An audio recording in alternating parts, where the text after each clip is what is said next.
Hey, thanks for joining. This is my regular monthly update from JP version of DQT. In this one, we'll be talking about June update. We'll be reviewing what went on in the June period, gives us some good visibility for what we can expect next. Here are the top three news I picked up from the June in DQT JP. The first biggest news or update for me is that we are getting a casino themed event with two new units, Jinx Jade and Booga. And before this casino fest, early June we had a machine fest where a lot of featured inorganic units like killing machines or super killing machines, Terminator, should I say, were released. And third news is that highlighted is that DQ8 Reminiscence. We have received 3 Blossom units, so I'll be talking about them. Okay, so the casino themed event. It was tailored around the famous part of the story in DQ11S, where a big casino owned by one of the Dark Lord King, Booga, and his mesmerized servant, and once was an ally to the light, Jinx Jade. So Jinx Jade is a new banner unit, and she's an excellent blitz unit, which has a very fast, one of the fastest after MAM, I think, to be played in RTA, has an AoE sleep and a single target charm. Both are very with a high probability. So really strong unit. It's a kind of must-have for anyone looking who likes a blitz attack in PvP.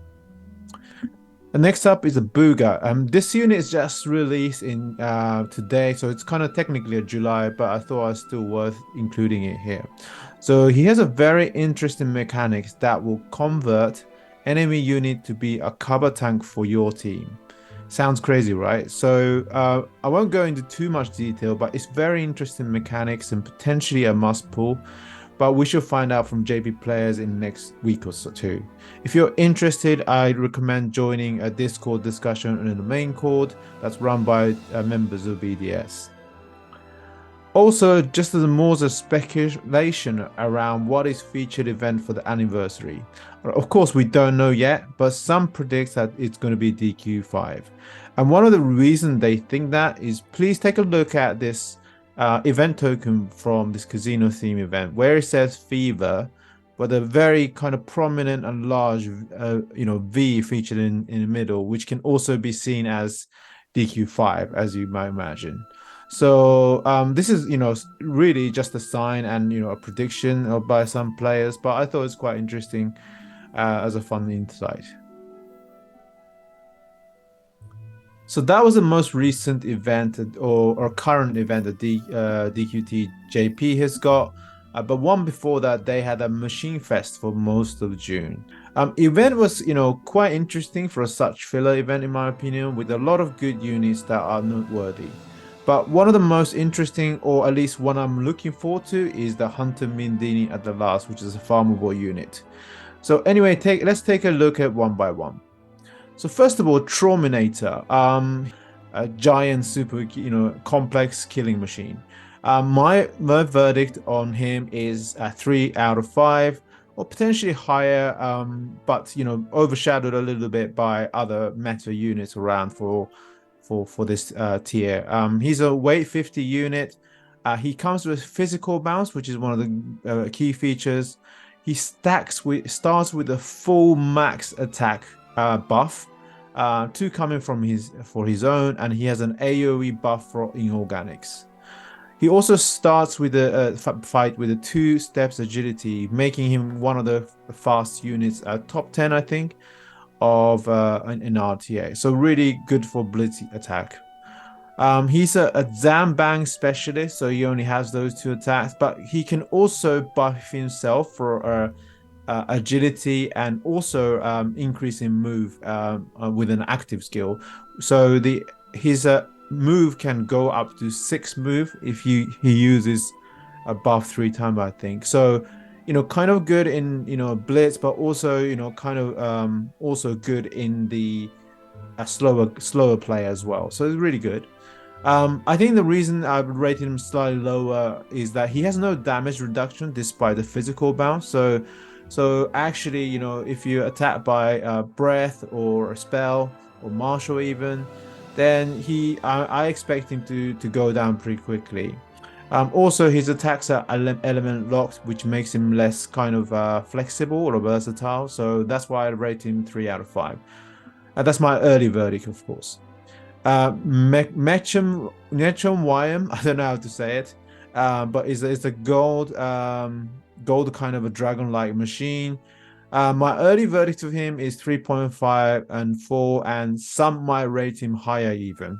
Now, the reason he's good is because he's another auto cover after Forest Dragon, Rose Guardian, Sir Rose Guardian, for example, and those are kind of rare. He's at weight 50 and he has auto cover. He has a Fritz Zam resistance, so kind of a little bit similar to Forest Dragon, but he resists and bam. So I think he's kind of a side grade to a Forest Dragon, but let me look at some of the highlighted features. So he one of the biggest key feature of him is that he can recover. As you know, something like Forest Dragon or Rose Guardian, when it's like CC'd, it will lose cover and it won't be able to recover essentially. However, he has a ability that allows him to recover. So even if it's stunned or had a cover removed, he can put it back on, which is really tremendously helpful. It also means that he can, after turn 3, he can continue to cover. He has a lot of paralyzed features, but he has a paralysis body. So if you hit him with a physical, you have a chance of getting paralyzed or martial, sorry. He has a whoosh and typeless stab. Both are really effective, and also one paralyzed, one debuffs the floor for a move down. Upgraded, side graded, Forest Dragon, as I said, has pros and cons. Like it doesn't have the obvious damage reduction buff that Forest Dragon has, which is really, really good. So I think Max Awakening, though, he'll be really good. He's just that he's not overly great over Forest Dragon, in my opinion. So last, the most interesting one of the list, I would say, is the Hunter Mindini. She's a free unit. She's the one another. I rated her 4.5 out of 5. Now, bear in mind this metric is for as for farmable units. So she has a character builder look like the little doggo from the Incarni series. She has a selectable skills as they did before, but this one comes with selectable bounce, which is really huge for. And by the way, this is an A rank unit, and so it's a first, really great for A rank. So typically people choose physical, I think, but also magical martial is also an option. Other selectable skills include Big Fan Zenlong shaped whoosh, a single target hit that's high damage, or 8 multi hits. So really, really versatile. Other selectable passives include likes of Last Stance, odd turn buffs. Other abilities include stun. So really, really a full packed unit that you'll really be torn to like choose which skills to go for. But yeah, nice choice to have, I would say.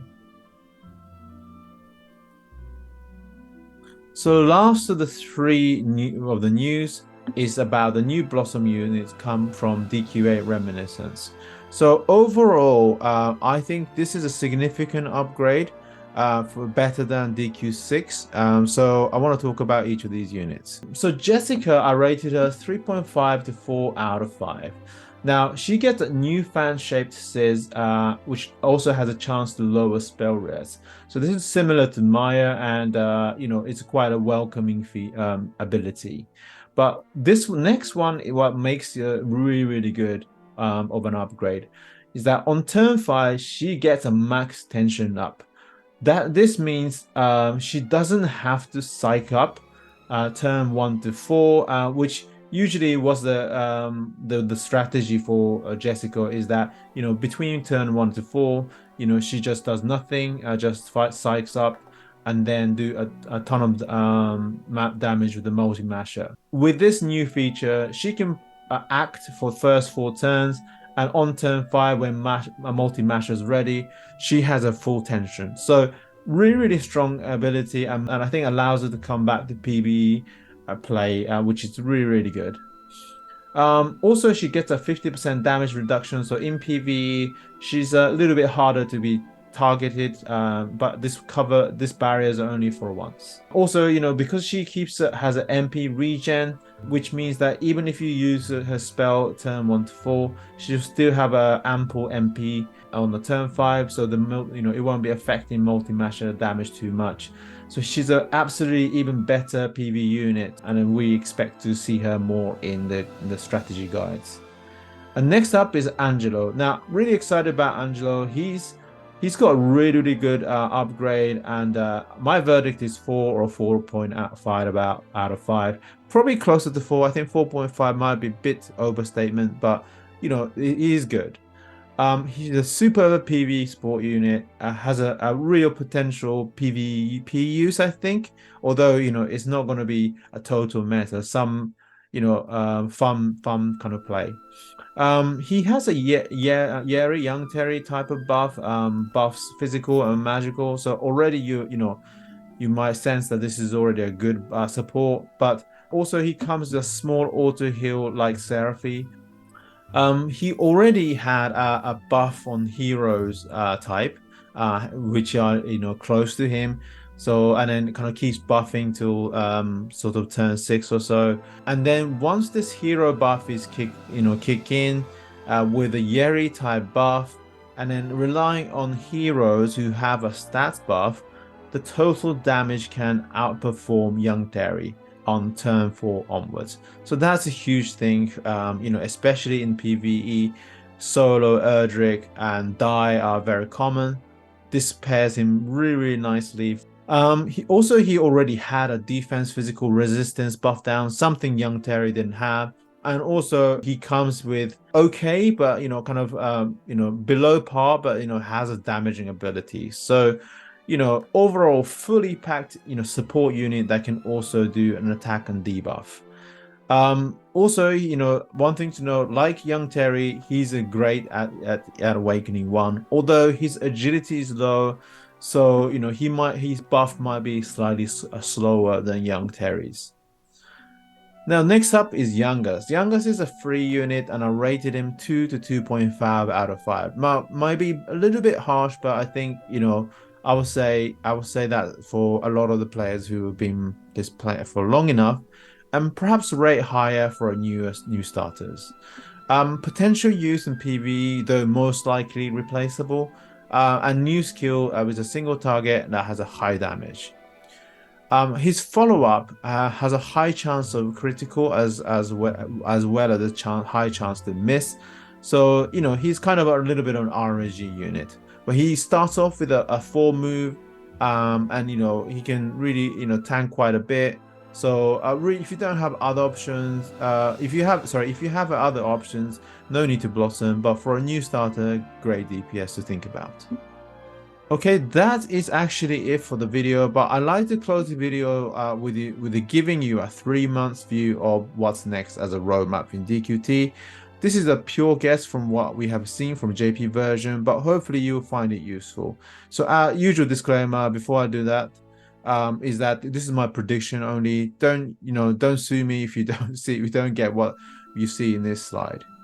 Okay, so this is the next 3 months at a glance, subject to change. So after the event, we should be expecting a spring event. Now, this is actually quite an interesting event it's a usual farm, but also some challenge missions that will force you to use A rank. So, something really different. I think I heard it's relatively easy, but also really getting a new Blossom Rose. So in terms of event, a little bit more than usual farming. Now, I highlighted Darkonium Slime, as you see in a large blue letter, and this is because he's the next biggest RTA meta unit after Solo, if not the bigger meta unit from what I understand from JP players.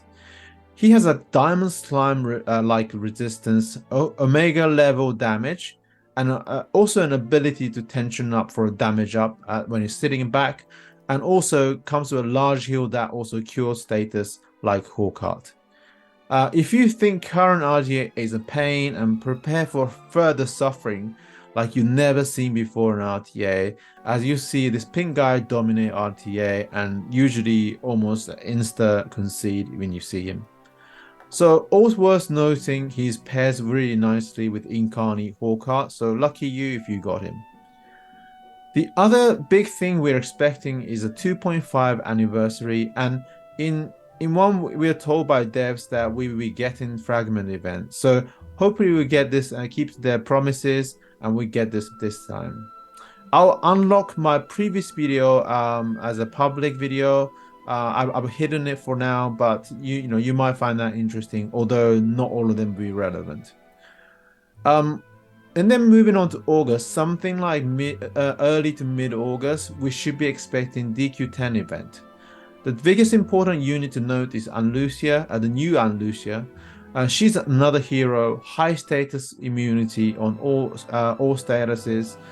3 last stands. So you might have seen in my previous video, yeah, 3 last stand is a totally busted and huge thing, both in PV and PvP. Also, a farmable unit, Irusha, is somewhat interesting. So great support unit complements likes to Young Terry.